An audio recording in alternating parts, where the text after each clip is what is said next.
Ladies and gentlemen, welcome to yet another episode of the Linda Ogweno Show. In this show, we train aspirants on politics and political processes in Kenya and Africa, hoping that we'll be able to bring better governance not only to Kenya but to Africa.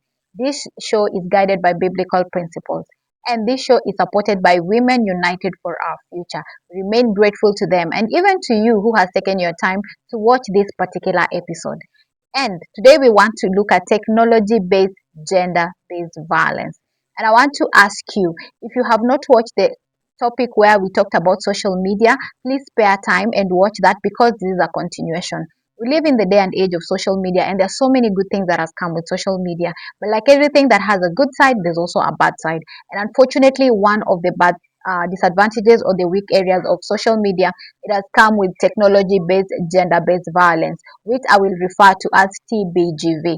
And so we want to look at this in depth to help you prepare for your particular candidature. And so TGBV is also known as tech facilitated gender-based violence and is an act of engendered harm that uses digital technology as the tool, space, and amplifier. This affects both sexes, both women and men, but you find that data has shown that it affects more women. Now, so it has different forms by which it rears its head, ugly head, and so we want to look at this to help you equip yourself. So the first one is cyber harassment.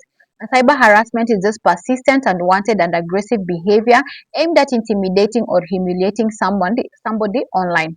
So some of the examples of cyber harassment are insults and persistent abusive DMs and hate speech. Again, you find there are threats. People give you threats, they can give you personal threats, and because this is the political space, you find that somebody may threaten you to even step down or threaten you not to go for a function, or you go for a function and they start sending you text when maybe they feel that you are performing well or you're doing well, so they start threatening you in one way or another. Abuse is very common in this type of harassment, and you find name calling, especially women. You'll be called crybaby, you'll become a slut. A slut, I think, is like it's just the it cut it's the it. I think if you're a woman in politics, you'll hear it so many times. It reaches up times you become numb to it, but that doesn't mean that it is right. Again, you find there is body shaming. Body shaming when somebody calls you, you're either too fat, you're too thin, you're ugly, and sometimes they camouflage and try to make it sound like a joke. They crack a joke towards that. Some jokes are not funny, so please don't laugh. And you find that because you are in an African setup, there are stereotypes that have come with a woman political leader. For example, they're supposed to have like a certain type of body. They're supposed to wear certain types of dresses, and these stereotypes have been fueled by media and even social media, and so you if you don't conform, you may find yourself on the receiving end of attacks. Again, unfortunately, sometimes even as candidates, we self-criticize ourselves, and we talk negative talks to ourselves. Maybe I'm not good enough, my appearance, you want to probably change this or that. And politics has a lot of pressure. You find that you look at your opponent and they seem to be getting well, so because you have that peer pressure, you want to look at like them, so that maybe you win or you do like them. You want to now change maybe something about your physical look. Remember that our good Lord says in His word that you're beautifully and wonderfully made in His image. So you're good as you are. Avoid and say no to negative self-talk. The other form is trolling, and trolling is where there is hostile, offensive, and disruptive content. You find that sometimes you have posted something, then people just come to the comment section, then they post so many negative things. They take away attention from what was being said, and then they degrade you. They can tell you, like, women belong to the kitchen, women can't lead, and our to our male counterparts, I don't mean this doesn't happen to you as well. As I said, mostly it happens to women, so forgive me if I use so many examples that are related to women. Again, you find that in the religious setup also this happens, because you find some religions do not associate women with politics and with leadership, and so you'll be told things like you're cursed for disobeying God, and you deserve punishment.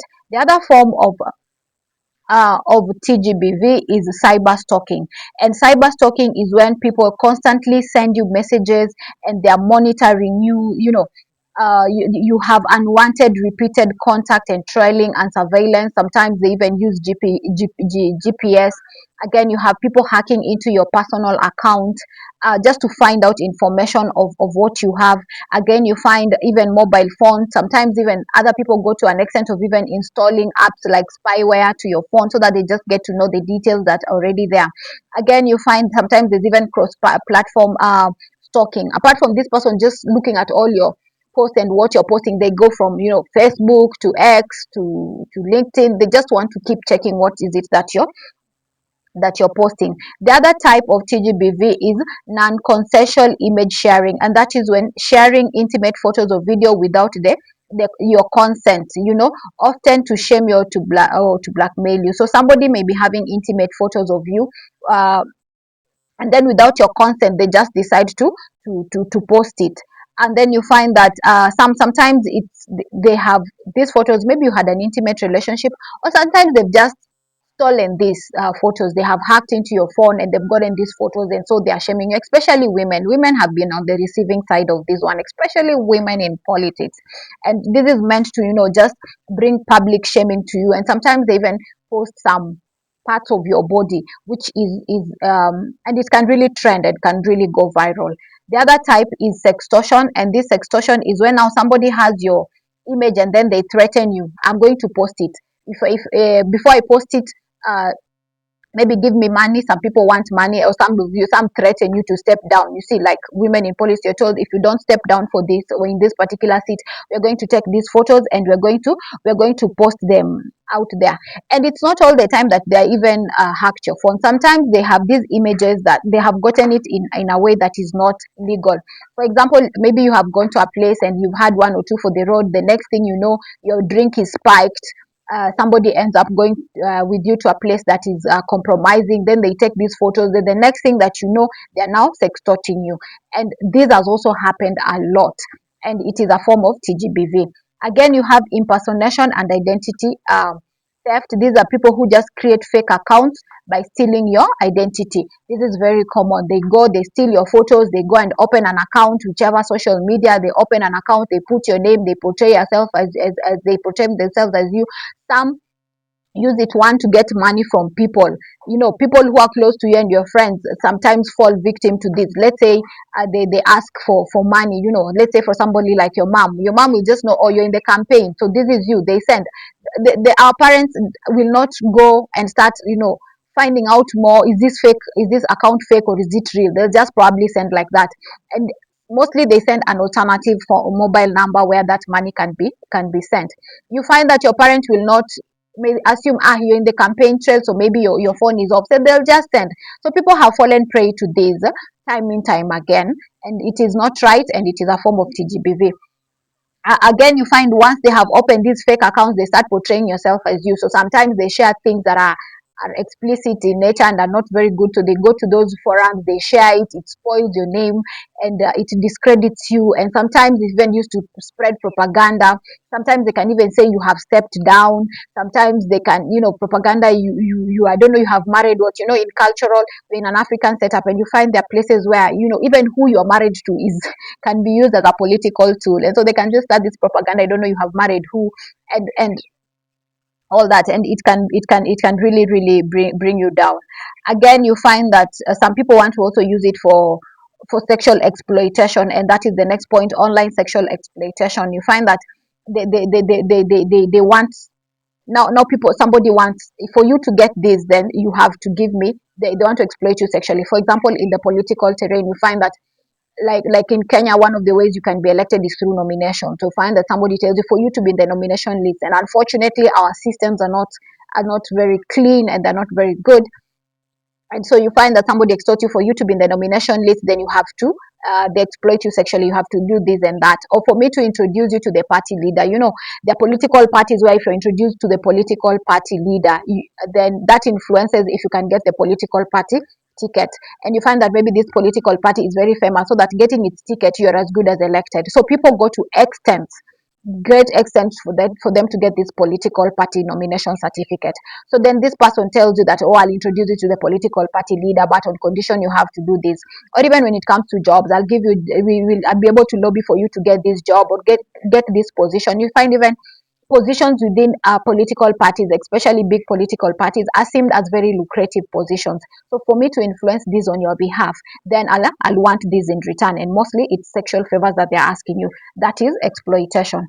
There's another one called doxing, and doxing is when somebody steals your private information and shares it out there. For example, your phone number. They take it and then they share it out there. And once your personal information is given like that, people can do you have no control about what people can do. So people can send in SMSs, people can be calling you. You may even end up not using that phone in continuing to use that phone number. And you see how that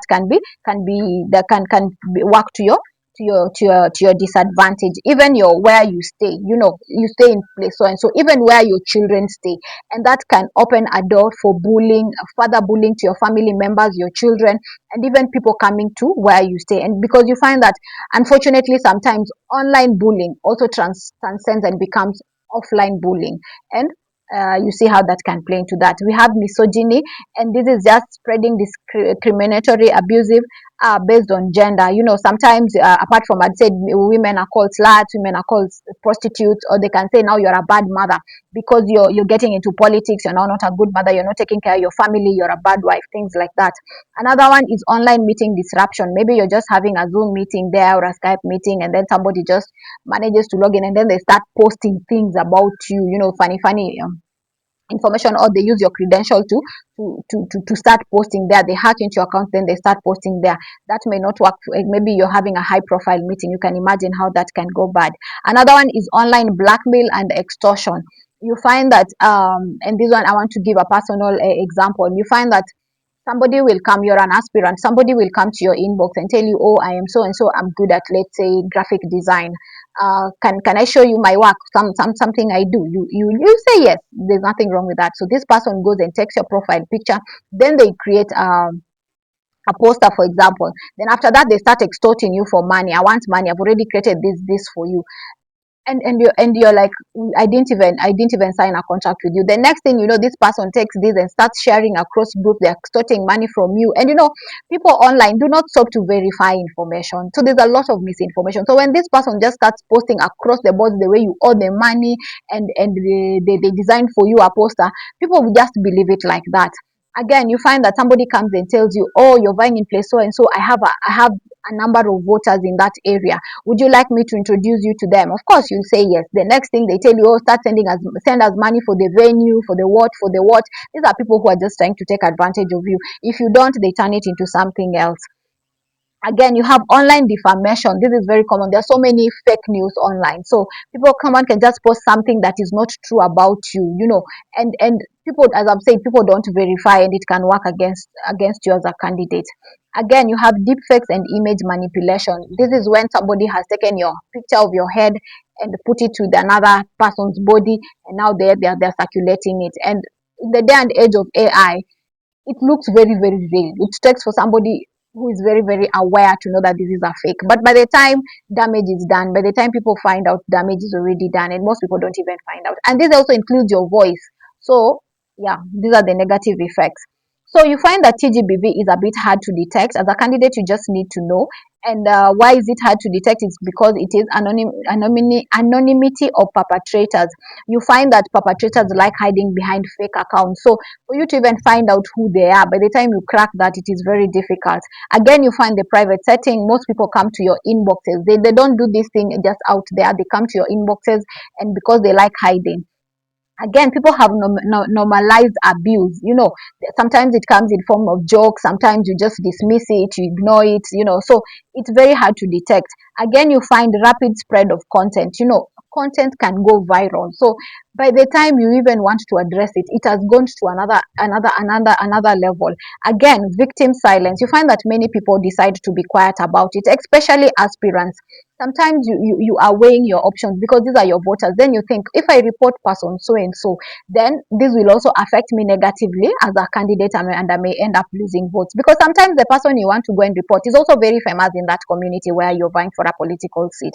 So you find most aspirants choose to be silent, and this emboldens abusers. On the contrary, again, you find that there's just lack of awareness. Some people don't even know this TGBV, and people don't even know that this is abuse, and so that happens. Again, why is it hard to address now? As some You find that they're very weak and unclear laws. TGBV is something that is evolving every other day, and you find that they're very weak laws. Even the laws that have been drafted, like in Kenya, there's the Sex Act. You find that this Sex Act still doesn't talk about a standard legal fee that somebody is supposed to be penalized for a particular act, and then there are those ones that keep coming in every other day, so it has not even addressed all of them. Again, the cross-border nature. You find that the person who's bullying you probably is in another country or even another continent. Where are you even going to find them? How are you even going to report them? Are there even laws that regulate that? They are very weak. Again, you find platform inaction. Sometimes you have reported to these platforms, and I'd already mentioned them in the episode that I'd advised you to watch. So you have reported this account is harassing me. They will take long, they will ask you questions, they will take so long, so that makes it very hard to address. Again, burden on the victim. This is an African setup. You find that you will be blamed as the victim. There has to be something about you that made that person harass you. It always comes back, which is very negative. And then there is stigma. By the time my photo is trending, and especially if it's a new photo, that stigma that can come to me, is very big, and even to my family. So those are some of the reasons why people even find it hard to address. Technological challenges. You want to go report to a police officer who probably does not even have a smartphone, who probably is not even in those social media. They don't even comprehend. They're not even in those sites. And sometimes somebody takes your image and then they open an account in an explicit sites, those dating sites, and those ones that just have funny things going on. And this police officer does not even know that app you're talking about. They're not even acquainted. They've never really been trained. They don't even know how to handle it. So you find it is very difficult for them to address. Yet that police officer is the one supposed to handle it. Again, you find that people do not perceive effects of TGBV as the way they look at physical abuse. If you are abused physically, they see that is very big. But if you're abused online, they don't even see that is abuse. So even that police officer does not even take it seriously, and even members of the community. You find again that TGBV is a moving target. Today it is this, tomorrow it is that. It keeps changing. Again, you find that our lives are intertwined digitally. Our lives are really intertwined, so it becomes very hard to monitor. It's a whole cobweb that is going on there. You find this digital illiteracy. People don't know, and I've already said, so it's not only the police officer, even us as the people, we don't even know some of these things. Again, there's lack of proper reporting mechanism. Even if you go to a police station, you'll find that it is not outlined. There's a lot of lacuna in the law as far as TGBV is concerned. Again, there's lack of budget. For things to happen in a country, the country has to budget for it to address it. And you find that if you look at budgets of African continents, and Kenya being an example, you'll find that this is not there. So this thing has effects. Definitely, it will affect you as a candidate. You need to be aware. You need to fight it. And we have talked time without number about taking care of your psychosocial and emotional effect as far as being a political candidate is concerned. We continue to re-emphasize on it because this is also going to eat into you. You'll find that you'll be anxious, you'll be depressed, you lose self-esteem, you can even have suicidal thoughts. And there are people, yes, who have gone ahead and even committed suicide just as a result. So don't assume it as an aspirant. Aspirants have a way of just assuming, me, I'll just be fine. No, take care of yourself. Again, you have social and relational effects. These things can affect you. They will affect your family, they'll affect your children, they'll affect your spouse. Can you imagine when just some of those viral things come out, how the conversation you're going to have even with your partner? So definitely these are going to bring shame and stigma to you and your family and your children. Again, they can affect you economically. Maybe you're somebody who earns online, the nature of your job, even aspirants, there's something you do to earn a living, and so you may not be able to get referrals just because of this. They may be able to can tarnish your name in those professional spaces. So this can really lead to reduced income. Again, physical safety. I'd mentioned that online abuse can result into offline. So you can have people coming to your house, coming to your space. You may lose your personal data. Again, you may find yourself isolating yourself. You don't want just to go there. When you talk about social effects, this one, mostly people who do this want to silence you. They don't want you to speak. So you find that before you know it, the things you're passionate about, you're no longer talking about. You're not active on the online space.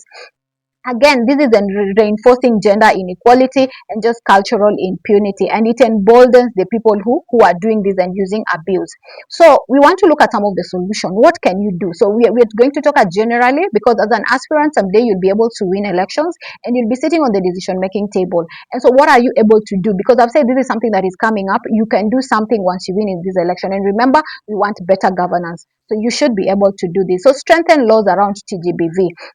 For where there is a lacuna in the law and the gaps, be able to do this. Again, effective enforcement. So you want to train police and prosecutors and judge on this TGBV so that they're able to know it and just be able to address it. And then international cooperation. I'd say that it happens across countries.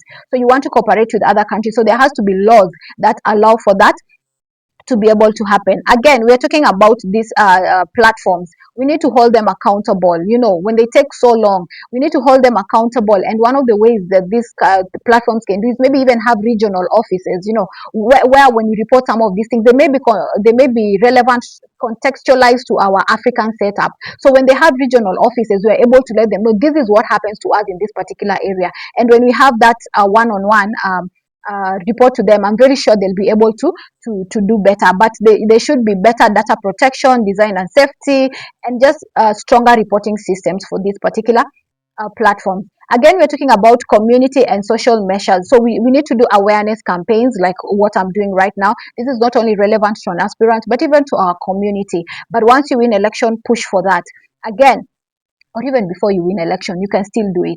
Again, you want to, ask the government to create safe space where survivors are able to go there, survivors are able to share their experiences and just avoid harmful norms. Again, you want to look at counseling and psychosocial support to help survivors, especially if you're a candidate. You want to get this help very fast so that you go back to the election. Remember, these people want you to drop out of the race. So if you take too long, you will end up dropping out of the race. And especially to women, we already few in the political arena, so we can't lose one person to this. So make sure you tap onto this, get the help, and come back as soon as you can back to the political race. Again, there are CSOs that offer legal support. A CSO like FIDA Kenya is very strong on this. So I know FIDA helps women. So women, you can take advantage of this, run there and get this help. And even to our male counterparts, I'm very sure that if you seek this help the legal way, you're able to get it. Take advantage of hotlines and reporting centers. They are usually there during election periods. There are more. Report. Digital literacy training. It is very important that you get yourself acquainted as an aspirant and even your team so that they're able to know this. And then we need more research, because we find there's a lot of there's a lack of data as far as this particular form of violence is concerned. There's very little data, so we need more research. So people in the academia, please support us in that, but people also as CSOs and governments also work on this, because data informs policy making. Now, as an individual, you the aspirant, what are the things that you're able to do now to protect yourself? One, use privacy settings on social media. Please make sure you go to your privacy settings and make sure they are very, very strong. Again, document abuse. When somebody is abusing you, take screenshots, text messages for evidence. When you go to court, you will need this evidence. Take it very fast. Again, block and report perpetrators across platforms. Block this person and report them, so that that habit is captured. But you find that unfortunately sometimes you block, they again come up with another account, unfortunately, like that. And I already said, if you don't report these people, you embolden them. Abusers thrive in silence. When they hide, they thrive there. So report so that they don't continue doing this. Again, use strong passwords and two-factor of authentication to prevent account hacking. Make sure that the extra settings you have put in place to just take care of your social media accounts. Again, avoid sharing very highly sensitive personal information online, and that also includes that of your family members. You want to sign MOUs with your campaign teams, which will include legal action if they don't abide. Please do not assume that everybody in your campaign team means you well. Be professional, sign MOUs. In case they have left your campaign and they're going to an opponent's campaign, what happens? How is that going to happen? How is the transition? What happens to your passwords? If they use the information that they have against you on the other side, because remember, an opponent may pay them a high amount and they may want to use the information that they have back at you. What happens? There has to be something, and sign it. Do not assume. Again, you can decide not to in the settings that you're put, so that not everybody can comment. You can do that when you're putting settings in your social media account. You can put that so that not everybody can just comment on your post, but only the people that you choose. Again, safety begins with you. So you want to rewrite your digital footprint. So start by googling your name today. Just go online and just google Linda Ogweno, for example, and see what is there. And whatever you find, if you don't like it, rewrite it. Yes, you can. With the time, all that will go, and whatever you have put in is whatever will come out. Again, delete things you have posted in your social media when you were young and foolish. Yes, we were all young and foolish at some point. We probably posted things that we were not proud of. Take time and go and clean that out so that you don't leave a loophole for people to take advantage of. Again, sometimes just walk away from unnecessary fight. Social media, sometimes you just have people pulling you and tagging you along. Walk away. If you're a survivor, tell your story. There are very few people talking, and that's why abusers are thriving. Again, take a temporary break if you might. If you feel you're overwhelmed, you can take a temporary break. But as I've said, seek help and come back. Again, digital boundaries, like you don't have to read all comments. Sometimes you don't have to read all comments. No, you don't have to. Again, we don't read terms and conditions of social media sites. When you're onboarding into a social media platform, rarely do we read those terms and conditions that we have said, that they have put in there. You need to read it because there's a reason they have been put there, and when you're in trouble is when you will know what those things are there. So take your time and read them. Again, you want to do unto others what you like them to do unto you. The fact that somebody has attacked you, and in the political arena, mostly it's bloggers have been sent to you. An entire warriors, keyboard warriors have been sent to you, and they have done you wrong and bad things.